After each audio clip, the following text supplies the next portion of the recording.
Have you ever wondered how Christianity came to Nigeria and how it propagated? So many might say it all started from Badagry, but history says otherwise. So today we are taking you to a place at Agenebode to show you what history says. Okay, right now we are at Sacred Heart. This is the place the early missionaries first settled immediately when they left River Niger. So we were received by the priest managing there. He took us around showing us some historical sites like this building, which is over 100 years, used by the early missionary, though it's renovated now. He also showed us some other things like the trees planted by the early missionaries, as you can see now, which is over 100 years.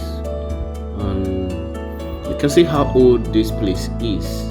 It has some historical sites like the cemetery, the church, even the bells used by the early missionaries. Also talked about it and other things. So, have you wondered where the first altar for prayer was established? We are taking you there to see for yourself. And the early missionary priests too, the person of Peribiotis and the catechist. This is St. Philomena, where the first altar is located, and the grave of the priest will be mentioned. Hi, good everybody. It's a host today, your guy from another side. I'm by name Ibrahim Samudame. So at Agenebode, another day for another documentary to incite you on how Christianity came to Nigeria.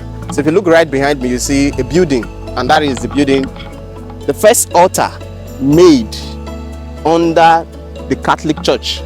So we are today to show you things regarding to history concerning Nigeria. I know so many of us would know the reason. How come? No, it's not true. My brother, my sister, just relax. So when we talk, say the Benin's were the first to meet with the Europeans, they're not just making fallacious statements, it is just true. So now some of you say, Catholic Church was not the first. True, Catholic Church was not the first that came. Catholic Church came 10 years after the Anglican Church. Take note, Anglican Church belongs to England. That's why they call it Church of England. So here we are right now. This is a building created in 1884. So this is the first altar by the early missionaries that came to Nigeria. So you can see the written words concerning this structure. And behold, the great monument of the faith. This was the very first altar made in Nigeria. So as I was saying, the Catholic Church came 10 years after the Anglican Church. So another thing I want people to know is that they all took the step of Mogo Park and the Landers brother. So remember, nobody discovered Nigeria through Badagry, but through River Niger, and the sea route of River Niger passes through this pass to Onitsha, down to Asaba, down to Delta, then into the ocean. So sir, so this is the first altar made the early missionaries. So what little information you can give us so that people will be aware of how it came about and whom they dedicated this altar to? When the early missionaries landed at Agenebode, they came on this way and established this altar as the first altar in the land.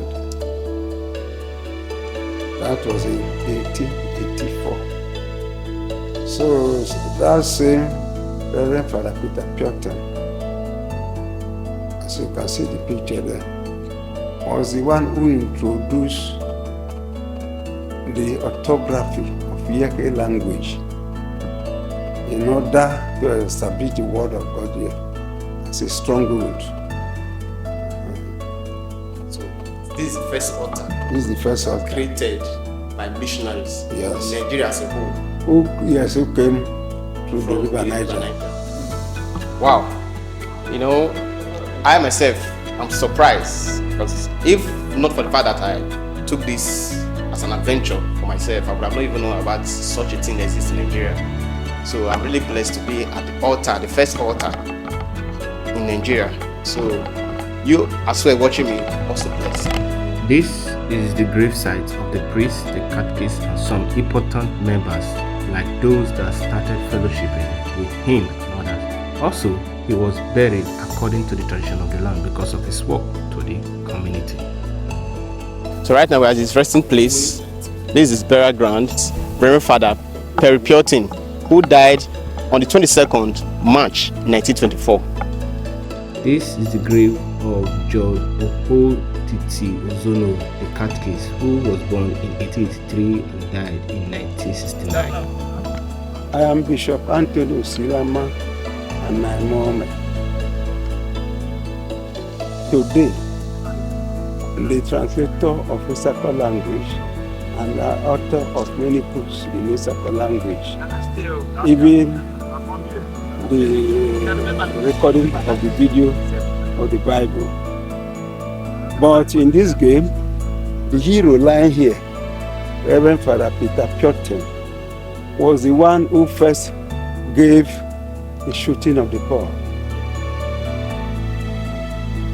He spent his life in promoting Yeke language. But when he died, nobody took up that mantle.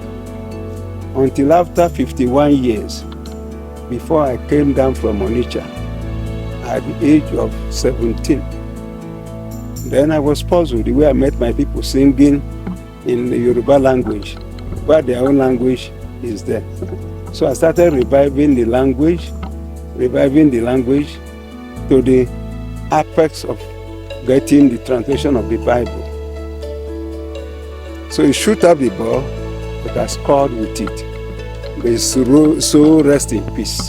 As you can see behind me, this is the first primary school attached to the first altar.